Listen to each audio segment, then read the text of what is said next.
성경 말씀 봅시다. 고린도전서 2장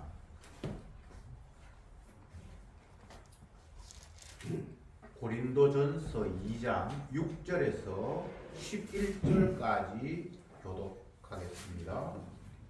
6절에 그러나 우리가 온전한 자들 중에서 지혜를 말하노니 이는 이 세상의 지혜가 아니요 또 이 세상에 없어질 관원의 지혜도 아니요 오직 비밀한 가운데 있는 하나님의 지혜를 말하는 것이니 곧 감추었던 것인데 하나님이 우리의 영광을 위하사 만세 전에 미리 정하신 것이라.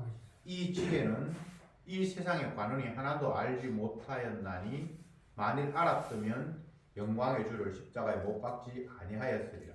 기록된 바 하나님이 자기를 사랑하는 자들을 위하여 예비하신 모든 것은 눈으로 보지 못하고 귀로 듣지 못하고 사람의 마음으로도 생각지 못하였다 함과 같으니라.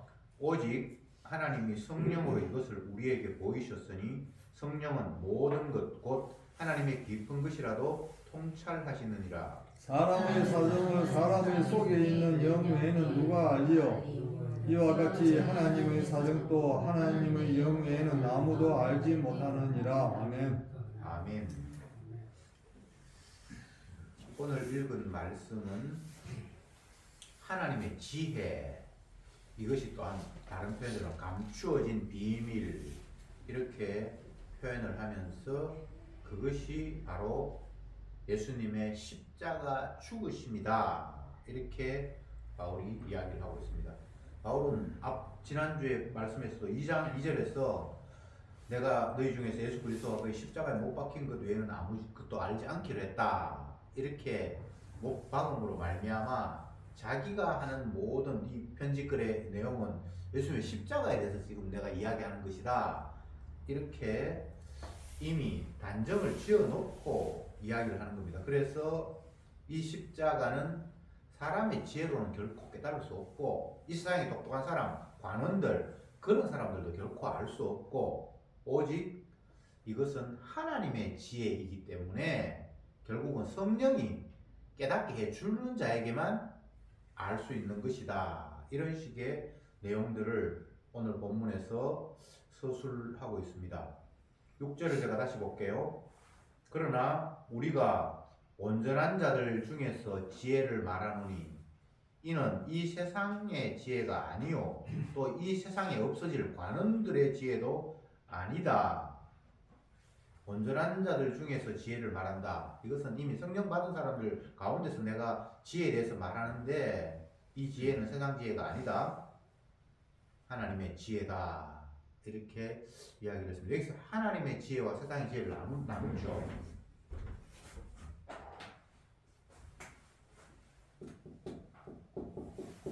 세상의 지혜 아닌 하나님의 지혜. 세상의 지혜가 아니니까 세상에 똑똑하다는 사람이 알 수 있는 내용이 아니에요. 세상의 지혜면 세상에 어리석은 사람도 있고 똑똑한 사람도 있다고 하면 똑똑한 사람은 그건 안다, 이렇게 되는데 이건 아예 세상의 지혜가 아니기 때문에 세상의 관원들, 똑똑한 사람들도 전혀 알지 못한다.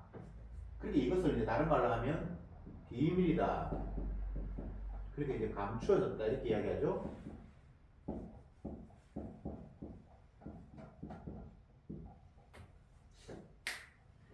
주님께서 숨기고 싶어서 숨긴 건 아니고 하늘의 지혜이기 때문에 땅에 있는 인간들의 자기의 그 선악적인 구도로는 접근이 안 되는 거니까 결과적으로 비밀이에요.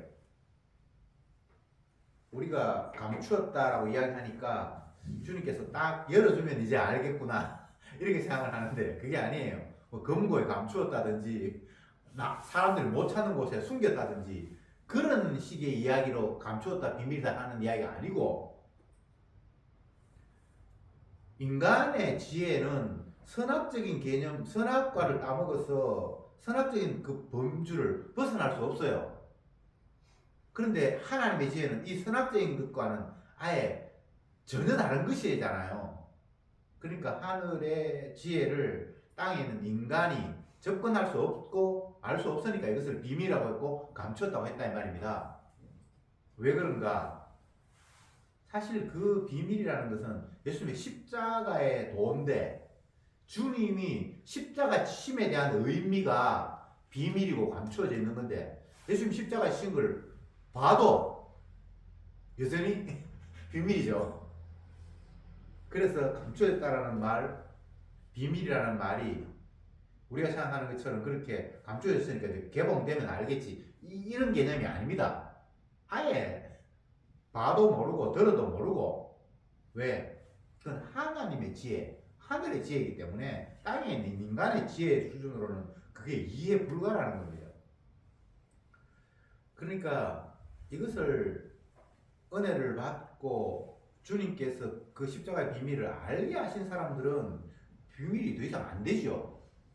깨달았으니까, 주님께서 보게 하셨으니까. 그런데 하늘의 지혜에 그 성령을 못 받았다 이 말입니다. 성령 못 받은 사람은 그냥 자기 생각과 판단을 가지고 모든 것들을 보고 할 것 아닙니까? 그렇게 봐서는 예수라는 분이 십자가에 못 박혀 죽은 것이 그들에게는 아무런 의미가 없어요. 그래서 영원한 비밀이에요. 영원히 감춰져 있는 거예요. 우리가 감춰졌다, 비밀이다라는 말을 잘못 이해할까봐 제가 이런 표현을 계속해서 쓰는데, 감추어서 감추어진 게 아니고 공개해놓고 다 봐도 까막눈은 모른다 이 말입니다. 예. 그게 복음의 비밀이에요. 그러니까 이것은 참으로 답답한 노릇이에요. 봐도 알지 못하며 들어도 깨닫지 못하며. 보면 알아야 되잖아요, 상식적으로. 근데 봐도 모른대. 들으면 알아야 되잖아요. 들어도 모른대. 이런 차원에서 그 못 듣는 사람에게는 하나님께서 감추어줬다, 비밀이다, 그렇게 말한다고요. 그러니까 다르게 표현을 하면 이 복음이라는 것들은 육의 관점, 인간의 관점에서는 정말 도저히 있을 수 없는 일이 그 안에 담겨 있어요. 실제를 봅시다. 오직 이 비밀한 가운데 있는 하나님의 지혜를 말하는 것이니 곧 감추었던 것인데 하나님이 우리의 영광을 위하여 만세전에 미리 정하신 것이라. 여기서 지금 바울이 하는 이야기는 비밀이라고 이야기하면서도, 감추어졌다고 이야기하면서도 이제 아는 사람들은 알게 되었다라는 식으로 이야기를 전개해 가고 있잖아요. 여기서는 아직 알게 되었다는 말을 하지는 않는데 하나님이 우리 영광을 위하여 만세전에 미리 정하셨다.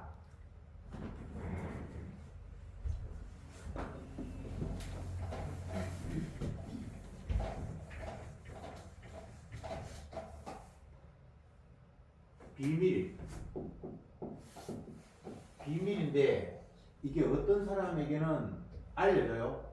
근데 그게 만세전에 택하신 자라고 되어 있습니까? 어떻게 되어 있습니까? 미리 정하신. 네, 정하신 자.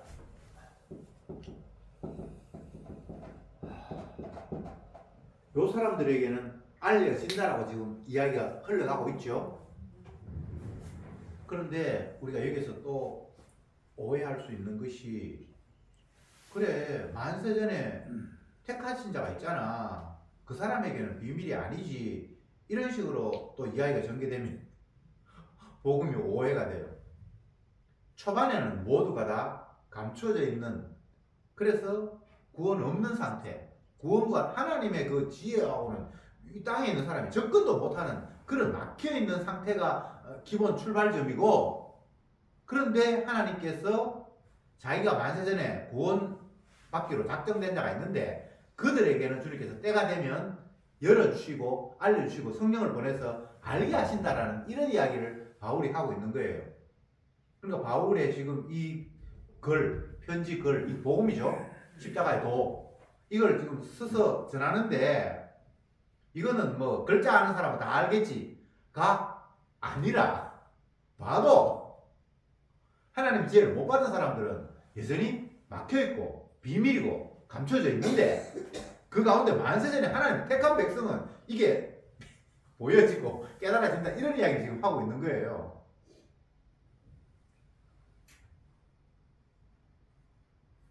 글을 못 읽는 사람 같으면 까막눈이니까 모른다고 그러는데요. 글을 알아도 하나님의 지혜 못 받은 사람은 까막눈이라는 거예요. 비밀이라는 거예요. 감춰져 있다는 거예요. 그러니까 이것은 인간의 입장에서는 어떻게 할 수가 없어요. 주님께서 하늘의 비밀, 만세전에 택했다라는 이유로 그에게 찾아가셔서 하늘의 영, 지혜, 성령을 주셨기 때문에 이 말씀은 십자가의 도는 이런 것이었구나라고 깨닫게 되는 사람이 있다. 그렇지 않은 사람들은 네가 백날 읽어도 무슨 말인지 모른다 라고 하면서 바울은 계속해서 나눕니다. 택한 백성과 택한 백성이 아닌 사람, 땅의 지혜만 있는 사람과 하나님의 지혜를 받은 사람을 나누어요. 그러니까 다 믿으라는 이야기가 아니에요. 오늘날 전도지 만들어서 사람 돌아다니면서 막 주면서 교회 오고 하면 구원받습니다. 그렇게 교회 와서 구원받는 게 아니에요. 만세전에 택한 사람이 있어요. 미리 정하신 자. 그러니까 이런 이야기들이 얼마나 죄악된 인간의 본성들과 거스리는 이야기인지 진짜 기분 나쁜 이야기거든요. 자꾸 분별하잖아요. 사람들은 차별하는 걸 굉장히 싫어해요.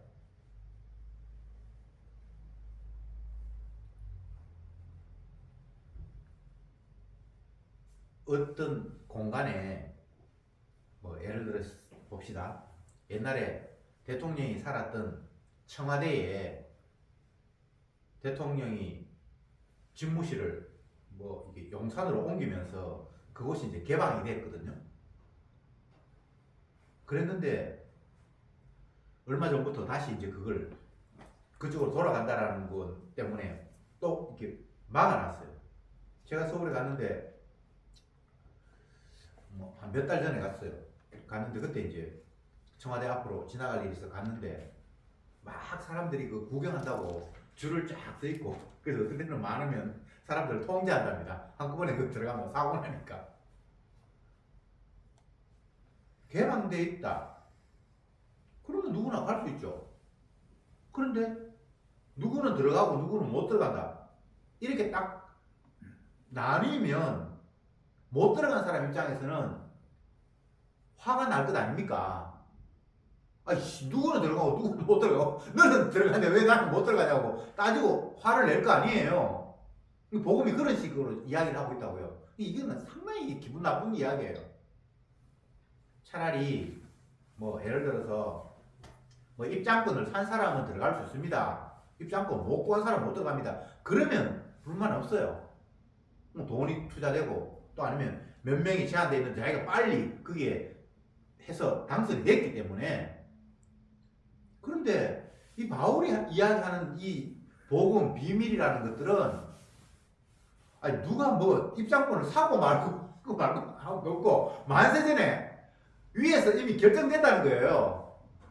그래서 하나님이 택한 백성은 비밀을 열어서 알게 하시고 하나님의 택한 백성이 정한 사람이 아닌 사람들은 영원히 비밀이라는 거예요. 봐도 모른다는 거예요. 이거 얼마나 기분 나쁜 이야기입니까? 그러니까 복음은 처음부터 이게 사람 좋게 하는 이야기가 아니에요. 사람들이 쉽게 하나님의 주권 이렇게 이야기를 하는데 그 말이 진짜 무서운 이야기거든요. 그분이 주인이어서 자기 원하는 뜻대로 한다는 이야기거든요. 그러면 우리는 그분 앞에 불만을 가질 수가 없어요. 그분이 자기 뜻대로 하는데 나를 죽이시든지 살리든지 병들게 하든지 치료하게 하든지 눈물 흘리게 하든지 아니면 행복하게 하든지 그건 그분이 주인이니까 주인 뜻대로 하니까 나는 주인이 아니니까 그건 나는 당하는 것 뿐이에요. 근데 인간이 그렇습니까? 그러니까 저 사람은 저렇게 잘 나가는데 나는 왜 이렇습니까? 얼마 전에 대통령이 나라의 경제를 살린다고 되게 소득이 많지 않은 사람, 재산이 많지 않은 사람을 정해서 10만 원, 15만 원씩 다 이제 나눠줬어요. 그런데 어떤 사람은 그 재산이 그보다 더 많아가지고 못 받았단 말이에요. 그래도 불만이에요. 어떤 사람은 재산이 있는데 숨겼는데 받았는데 나는 재산이 다 노출돼가지고 못 받았고. 근데 거기는 나름대로 공정성이 있어요. 재산이 얼마 이상이 됐으면 못 받았으니까 난 재산이 많구나. 저 사람들은 다 가난하구나. 이렇게 되는데 이 하나님의 비밀 복음이라는 것들은 그런 것들이 인간적인 차원에서 뭐 이렇게 나누고 할 뭐가 없어요. 바꿔 이야기합시다. 누구는 천국 가고 누구는 지옥 간다. 이렇게 이야기를 하면서 그러면 누가 천국 가고 누가 지옥 가는데요? 사람들의 생각은 천국은 좋은 곳이고 지옥은 고통받는 곳이니까 좋은 곳에 가는 사람은 살아있을 때 좋은 일 하고 착한 일 했으면 가고 반대로 고통받는 곳에는 나쁜 짓 하고 악한 짓 했으면 갔겠다. 이게 이 인간의 지혜거든요. 선악과 나쁜 인간의 지혜거든요. 그걸 선악이라고 이야기해요. 선악. 인간은 선악의 그 구도 속에서 단 한 발자국도 벗어날 수 없습니다. 나는 뭐 선악 같은 그런 거 생각하지 않는다고요. 선악을 따먹기 때문에 그걸 생각을 안 할 수가 없어요. 텔레비전이나 이런 데서 드라마를 보면 정말 못됐고 악한 사람들 있잖아요. 그런 거 결말은 그 악한 사람 결국 망해야 되거든요. 그게 선악 구도거든요. 그런 구도를 가지고 바울이 이야기하는 복음, 비밀을 이렇게 대입을 시켜보면 하나도 맞지 않는 거예요. 다시 말씀드립니다. 천국이 있고 지옥이 있다. 그럼 누가 천국 가고 누가 지옥 가는데? 인간의 생각은 착하고 뭐 그런 사람들은 복 받아야 될 사람들은 천국 가고 못된 놈들은 지옥 가고 그게 인간의 생각이란 말이에요. 근데 바울은 그렇게 이야기하지 않아요. 만세전에 하나님이 천국 보내기로 미리 정한 사람이 있는데 그 사람은 천국 가고 나머지는 지옥 가는 이 이야기를 지금 하고 있는 거예요. 이게 진짜 미치고 펄짝 뛰고 환장할 일이에요. 이게 기쁜 소식입니까? 인간의 관점에서 결코 이게 기쁜 소식이 아니에요. 완전히 불공평하고 차별하고 막 사람 열받는 소식이에요. 할 수 있는 걸 말해야지 되지도 않은 걸 이야기를 왜 하냐고 당장 따지고 화를 낼 거예요. 제가 어릴 때 들었던 이야기 중에 이런 게 있어요.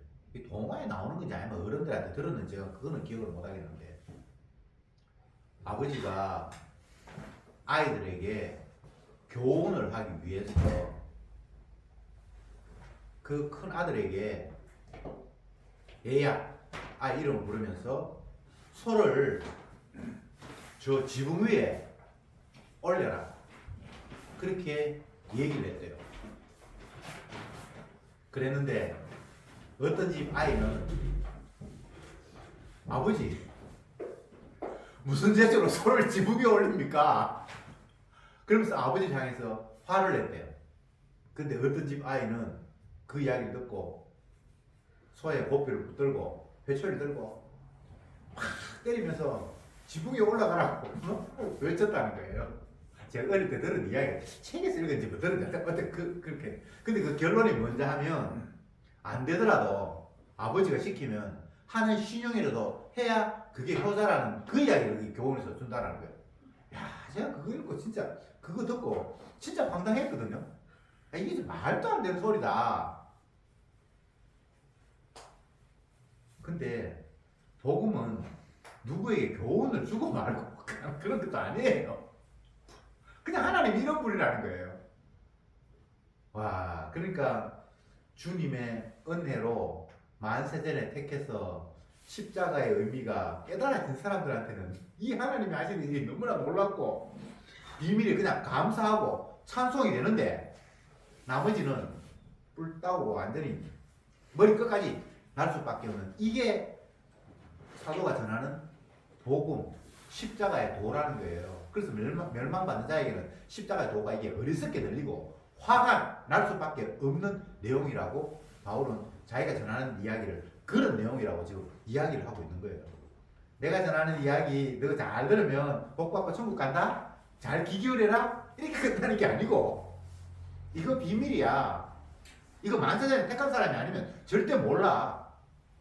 그런 식으로 복음을 전하고 있다고요. 그러니까 들으라는 말이 아니라 하나님의 일하심은 이런 식이다라고 주님을 소개하고 있는 거지. 누구를 꼬셔가지고 한 명이라도 교회 데려오고 내가 이거 열심히 편지 쓰고 전도한다고 돌아다녀가지고 하나라도 더 내 세력을 넓히고 이런 마음이 아예 애초에 없어요.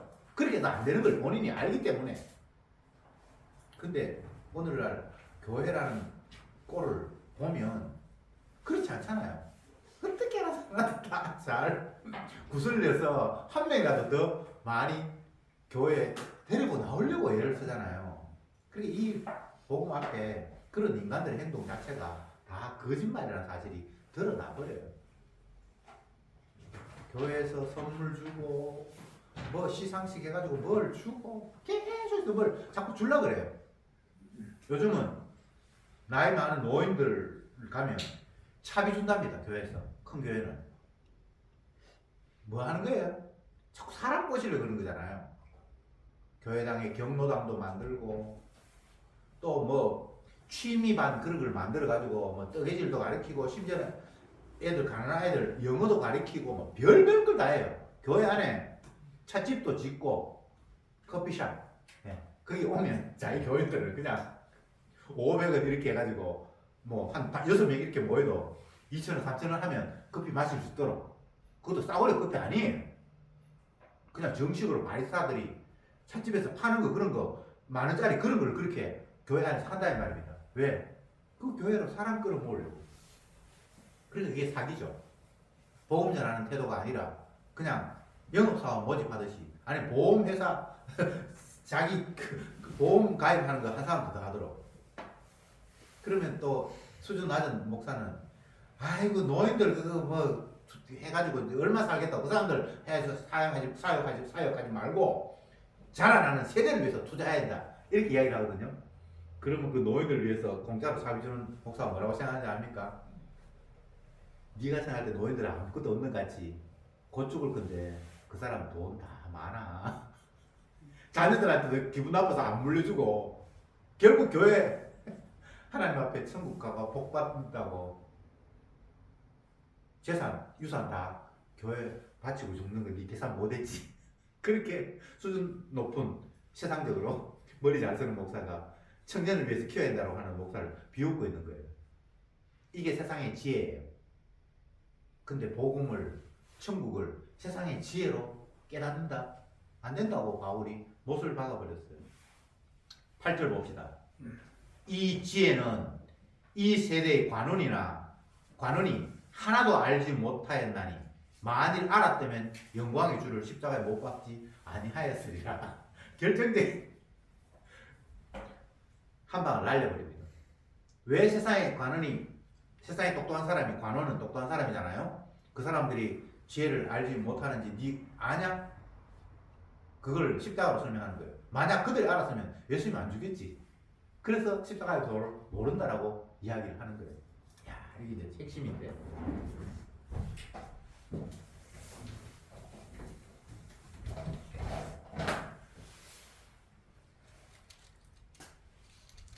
십자가. 이게 하나님의 복음이에요. 하나님의 비밀. 다른 말로 하면 복음. 이것이 세상 지혜로는 도저히 알 수 없다라고 이야기하면서 알 수 없다라는 걸 최종적으로 증명하는 모습이 예수님을 십자가에 못 박아 죽였다라는 게 알았으면 하나님을 안 죽겠지. 근데 십자가에 못 박았잖아. 그러니까 모른다라는 이야기를 바울은 이렇게 최종적으로 증명을 했어요. 사람은 IQ가 아무리 높아봐야 180 이상 못 넘어. 근데 하나님에 대한 비밀은 200 이상 돼야 돼. 뭐 이런 이야기가 아니고 예수님 십자가에 인간들이 못 박아 죽였잖아. 그러니까 인간은 십자가의 진리에 접근도 못했다라고 증명이 된 거야. 그래서 모든 인간들은 다 예수님을 잡아 죽인 사람이에요. 세상 지혜 안에 머물러 있으니까. 예수님이 왜 죽임 당했습니까? 자기들을 개무시하니까. 세상을 악하다 규정함이라. 그것 때문에 예수를 죽인 거예요. 서기관 바리새인은 착한 사람들이에요. 나름대로 막 열심히 종교적인 노력을 하고 헌신하고 구제하고 말씀 지킨다고 애를 쓴 사람이에요. 그건 주님께서 외시겠다고 그러고 너희 애들은 막이라 그러고. 그러니까 굉장히 수준 높은 사람을 향해서 죄인이라고 그러고 막이라 그러니까 그 밑에 있는 사람들은 어떻게 되겠습니까? 학교에서 죽도록 공부해가지고 자기 나름대로 100점을 맞았는데 선생님이 너는 공부 안 했구나. 진짜 무식하네. 이렇게 선생님이 100점 맞은 학생에게 공격을 해버리면 나머지 70점, 60점인 사람들은 완전히 기가 죽을 거 아니에요. 예수님을 십자가에 못 박아 죽이는 일에 앞장선 사람들은 세상들 관원들입니다. 무식한 평범한 사람들이 예수를 죽이자고 한 게 아니에요.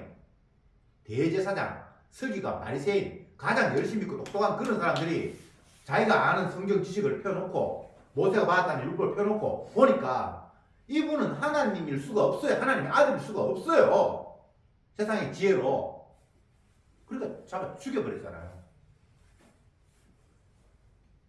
근데 그렇게 하신 이유가 인간이 죄인이라는 사실, 그리고 사람의 지혜로는 하나님의 복음에 도저히 접근할 수 없다라는 사실을 보여주기 위해서 그 일이 벌어졌고, 그리고 이 상태를 놓고 봤을 때 구원 얻을 인간은 없다.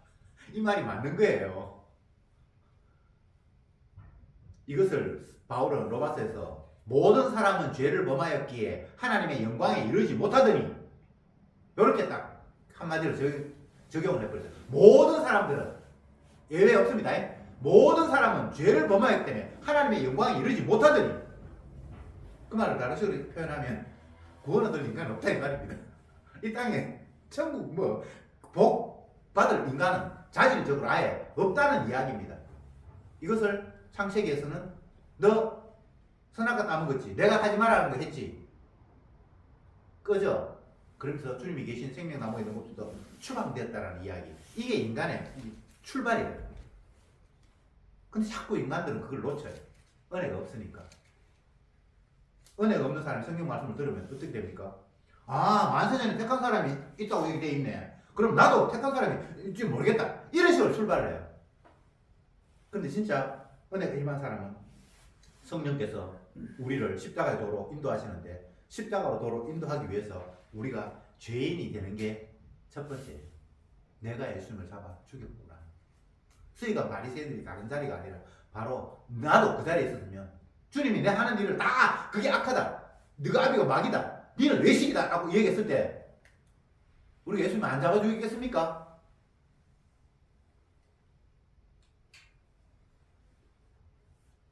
성령이 오면 깨닫게 된다고 했는데, 하늘의 비밀을 깨닫게 된다고 했는데, 그 하늘의 비밀이 뭔가 하면 십자가의 도예요. 왜 예수님이 죽었는가? 그 이유는 하나밖에 없어요. 내가 예수님을 죽였어요. 이렇게 출발한다고요, 복음은. 근데 은혜가 없는 사람들은 그렇게 출발하지 않아요. 끝까지 자기의 가능성을 딱 한 조금씩 이렇게 빼돌려놔요. 전적으로 자기 자신 죄인이 아니에요. 그 죄인이라는 어느 정도 인정해요. 자기가 생각해봐도 선악적인 개념에서도 지가 죄인인 거는 어느 정도 인정해요. 자기에게는 악한 것도 나오고, 어떨 때 보면 거짓말도 일으키고 지 이익을 위해서 남들 짓밟고 그런 일이 있잖아요. 근데 선악적인 개념에서의 죄는 주님이 이야기하는 죄의 근처에도 못 가요. 무슨 말인지 아시겠습니까? 세상 사람들 죄의 개념 있죠.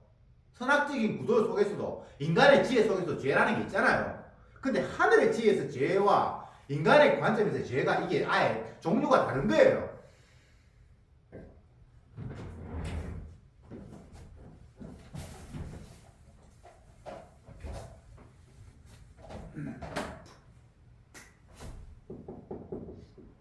사람의 지혜, 이 세상 지혜라고 했죠. 여기는 세상 지혜. 근데 하나님의 지혜, 이게 전혀 다른데, 사람의 지혜라는 건 선악 개념이에요. 선악 개념. 선악을 따먹었으니까 선악, 요건 옳고 그러고, 근데 이 하나님의 지혜는 예수님의 십자가에서 출발해요. 출발이 다르죠. 왜 이 세상의 모든 사람들이 죄를 범했습니까? 왜 성경이 그렇게 규정합니까? 모든 사람들이 죄를 범하였기 때문에 하나님의 영광에 이르지 못하더니 왜 바울이 그렇게 규정을 합니까? 이게 하나님의 지혜거든요. 왜 그렇게 규정합니까? 하나님의 아들을 죽였거든요. 그래서 죄예요. 뭐 나쁜 짓 해서 죄가 아니라, 물론 하나님의 아들을 죽인 게 나쁜 짓이지만 기준이 지금 다르잖아요. 그러니까 바울이 전하고 싶은 복음은, 나는 너희들이 예수님과 그게 십자가에 못 박힌 것 외에는 제발 좀 관심을 끌었으면 좋겠다 라는 이야기가, 그것 외에 다른 것에서 출발하는 그 자체가 말이 안 된다는 거예요. 그게 성령 받지 못한 사람의 모습이라는 거예요.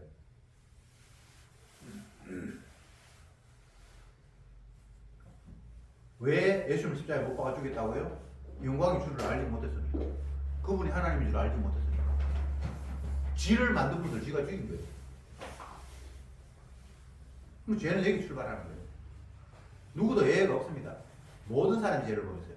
모든 사람이 예수님을 십자가에 못 박아 죽였어요.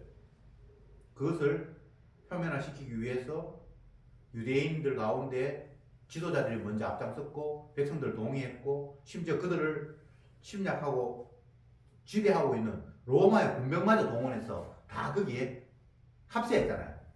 그래서 그것은 모든 인간들이 다 예수님 죽이는 일에 합세했다라는 이야기를 보여주는 그림이에요. 그러니까 모든 사람이 죄를 범했다라고 이야기하고 의인은 음란이 하나도 없다고 이야기를 하고, 그 말은 이 땅에 인간치고 천국 가거나 복 받을 자격이 있는 사람은 없다는 이야기를 성경이 바탕에 깔고 있는 거예요.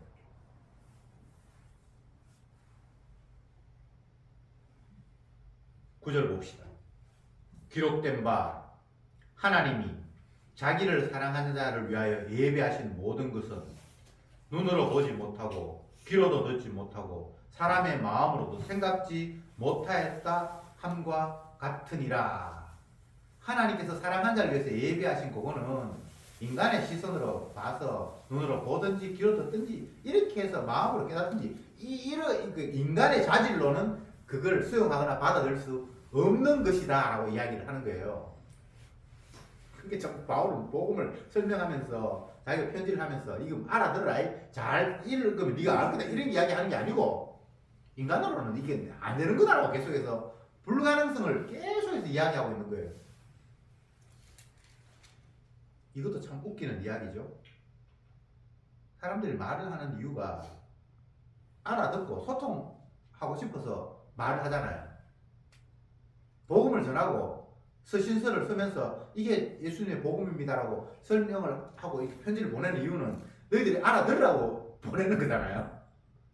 근데 바울은 그렇게 말하는 것이 아니라 이거 봐도 모르고 들어도 모르고 마음으로도 깨닫지 못하게 돼 있어 라고 이렇게 이야기하면서 계속해서 뭔가를 이야기하고 있어요.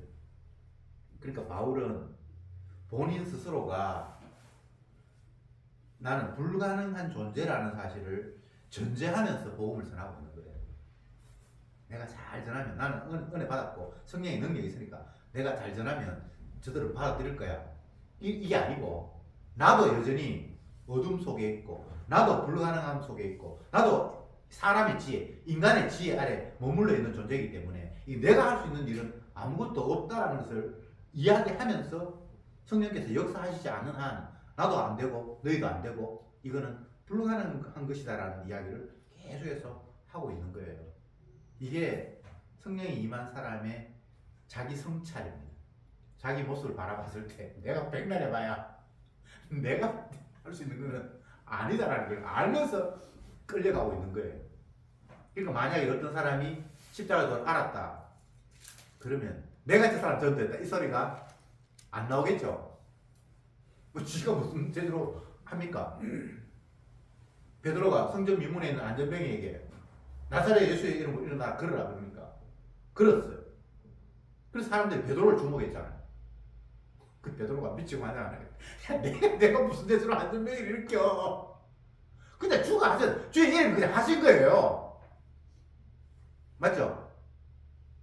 근데 이게 너무나 단순한 논리인데 은혜가 깨닫지 못한 성령 받지 못한 사람들은 그 어떤 일에 성령의 일이든 뭐든 어떤 결과가 나타났을 때 그걸 말하고 행동했던 사람이 한 것처럼 그렇게 주목할 수밖에 없잖아요.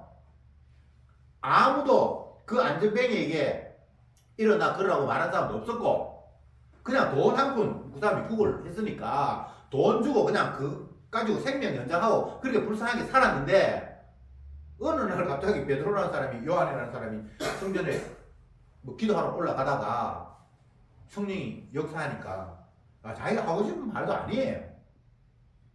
응가 그럼 네가 원하는 돈은 내가 지금 없다.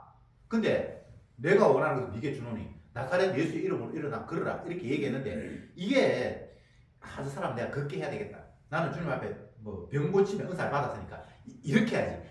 그런 게 아니에요.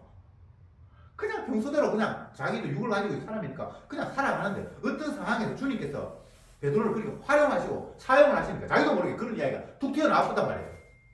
여러분 그것도 생각해보세요. 성전이면 많은 사람 오고 가는 곳인데 여러분이 그 이야기 했다고 만약에 그 사람이 안 일어나면 어떻게 될 건데? 그런 것들을 생각하고 계산하고 그런 게 없고 그냥 그 상황에서 성령께서 주의 일이 일어나야 되니까 그 베드로 입을 사용해서 그냥 얘기해버렸어요. 그 성령이 일으켜버렸어요. 그랬는데 사람들이 이 사람은 베드로는 그냥 당했는데 자기도 모르게 얼떨결에 그냥 얘기해버렸는데 사람들이 자기가 낫게 했는 것처럼 주목을 하니까 얼마나 이 황당한 일입니까? 내가 한 게 아닌데 주님께서 나를 사용을 하셨는데 마치 나를 주목을 하니까 바울이 지금 복음을 전하면서 그런 걸 지금 깔고 있는 거예요. 왜? 바울이 주목을 받아. 바울이 주목을 안 받았겠어요? 뭐 죽은 유도고를 많이 일으키고 별별 일이 다 일어났기 때문에 사람들이 자기를 주목하는 걸 알아요. 근데 정작 자기는 아무 능력이 없는 그냥 죄인 중에 한 사람일 뿐이에요. 그래서 자기 자신을 죄인 중에 내가 우두머리 죄인이다. 너희 자꾸 나를 주목하는데 내가 뭐 십자가 진 적이 있냐? 개코나 난 아무것도 아니야. 그래서 복음은 오로지 주의 영, 십자가 지신 그분의 영만이 복음을 복음되게 하고 비밀을 열어서 깨닫게 하는 능력이지 그 외의 모든 것들은 다 그 복음 앞에 아무 의미 없어. 쓰레기야. 라고 바울이 이야기하면서 나는 예수 그리스도가 그의 십자가 못 박히기 위해 너희들이 제발 좀 관심 끊어주기를 원한다고 하는 이 앞에 2장 2절을 계속해서 지금 강조하고 있는 거예요. 심지어 복음 전하는 자신마저도 꺼져. 나도 아무것도 아니야. 내가 전했다고 뭐 내가 대단한 거 아니야. 내가 말해가지고 복음 전파될 수는 없어. 오로지 십자가에 지신 예수님의 영, 성령만이 이 비밀을 깨닫게 하는 능력이야. 그 이야기를 지금 하고 있습니다. 10절에 오직 하나님의 성령으로 이것을 우리에게 보이셨으니 성령은 모든 것, 곧 하나님의 깊은 것이라도 통달하시느니라. 그러니까 인간은 아무것도 아니고 오로지 십자가에 못 박히신 그분의 능력과 그분의 영이 하늘의 비밀, 하나님의 복음, 감추어진 비밀, 그 왜 예수님께서 십자가에 죽었을 수밖에 없었는가를 너희들에게 알게 하신다. 그 이야기를 하고 있는 겁니다. 11절에 사람의 사정을 사람의 속에 있는 영 외에 누가 알리오? 이와 같이 하나님의 사정도 하나님의 영 외에는 알지 못하느니라. 그러니까 하나님의 지혜는 하나님의 영만 아는 거니까 그 영이 찾아오면 십자가의 의미를 깨닫게 된다는 겁니다. 마지막으로 갈라디아서 1장 4절을 보고 오늘 말씀 정리합시다. 갈라디아서 본전서 후서 끝나고 갈라디아서입니다. 1장 4절 같이 한번 읽어볼까요? 갈라디아서 1장 4절 시작. 그리스도께서 하나님이고 우리 아버지의 뜻을 따라 이 악한 세대에서 우리를 건지시려고 우리 죄를 위하여 자기 몸을 들으셨으니 영광이 저희였어. 지금 이 제가 말씀드렸던 갈라디아서 1장 4절이 오늘 이 본문하고 직접적으로 연관이 있는데 감추어졌다, 비밀이다, 하나님의 지혜다, 인간의 지혜로는 접근하지 못한다 라고 이렇게 쭉 이야기하고 그 내용들이 앞에 이미 예수님 십자가를 이야기했어요. 그 인간들이 예수님 알았으면 십자가 안 죽겠지 이 말이 이제 십자가가 비밀이라는 이야기인데 이걸 얘기를 해도 성령이 임하지 않으면 그 십자가 무슨 말이 봐도 비밀이라는 거예요. 그런데 갈라디아서 1장 4절에 뭐라고 되어 있어요? 그리스도께서 하나님 곧 아버지의 뜻을 따라 이 악한 세대에서 우리를 건지시려고 우리 죄를 위하여 자기 몸을 들이셨으니. 그러니까 예수님의 죽음은 우리가 죽은 것 같은데 우리가 못됐어 나를 괴롭히는 놈 죽어 하면 죽인 것 같은데 주님께서 택한 백성을 그 죄에서 건지기 위해서 자기 몸을 던진 거라는 거예요. 이게 있잖아요. 이 악한 세대에서 하나님께서 아버지의 뜻을 따라 이 악한 세대에서 우리를 건지시려고 이 만세를 택한 사람을 건지시려고 우리 죄를 대신해서 그분이 자기 몸을 들이셨다라는 거잖아요. 그러니까 이것은 완전히 새로운 해석이에요. 단순히 생각을 하면 어리석은 인간들이 하나님을 몰라보고 자기를 자꾸 괴롭히고 죄인이다 그러니까 기분 나빠서 죽임이 인간적인 지혜로 십자가잖아요. 그 사건이잖아요. 근데 주님은 그렇게 이야기하지 않고 그리스도께서 하나님 곧 아버지의 뜻을 따라 이건 이제 택한 백성 구원하는 거 아버지의 뜻을 따라 이 악한 세대에서 우리를 건지시려고 우리 죄를 대신하여 그를 내어주셨다. 그 몸을 주셨다. 이게 비밀이고 유일한 복음, 기쁜 소식이라는 겁니다. 그러니까 뒤에 영광의 주를 세세토록 찬양할지어다 라고 5절에 이야기하고 있죠. 우리는 인간의 지혜로는 결코 십자가의 의미를 해석할 수도 없고 해석해봐야 그건 까막눈입니다. 주님께서 깨닫게 하셨어. 그분의 죽음은 우리를 죄 가운데서 건지시려고 우리 죄를 위하여 자기 몸을 들이신 죽음이었다. 그러니까 그분이 몸을 들였다라는 것은 결과적으로 뭡니까? 우리를 죄에서 그래서 냈다라는 그런 결론이에요. 그게 복음이라는 겁니다. 기도합시다. 주님 감사합니다. 오늘 이 시간도 비밀이 저들에게 깨닫게 되어서 십자가가 도대체 얼마나 엄청난 일인가를 저들에게 알려주시니 감사합니다. 그리스도께서 하나님 곧 우리 아버지의 뜻을 따라 이 악한 세대에서 우리를 건지시려고 우리 죄를 위하여 자기 몸을 들이셨다라는 이 놀라운 사실 앞에 저들은 그저 아멘, 아멘, 아멘 할 뿐입니다. 이것 외에 다른 복음은 없음을 분명히 깨닫고 온전히 주님의 십자가만 바라보며 찬송하는 저들이 되게 하옵소서. 예수님의 이름으로 기도드립니다. 아멘.